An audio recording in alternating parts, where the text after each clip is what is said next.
What I love most about LSGH is that the experience it can give you ay sobrang memorable niya.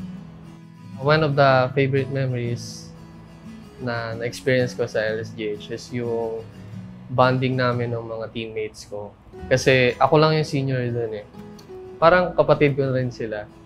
And kay Coach Mac, coach namin dati, sobrang bait niya kasi ang dami niyang na tinuturo ng mga life lessons at saka yung mga skills para maging isang matalinong estudyante.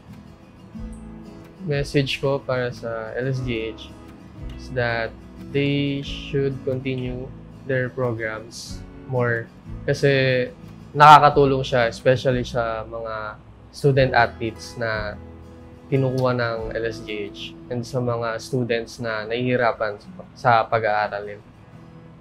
Animal Lasal,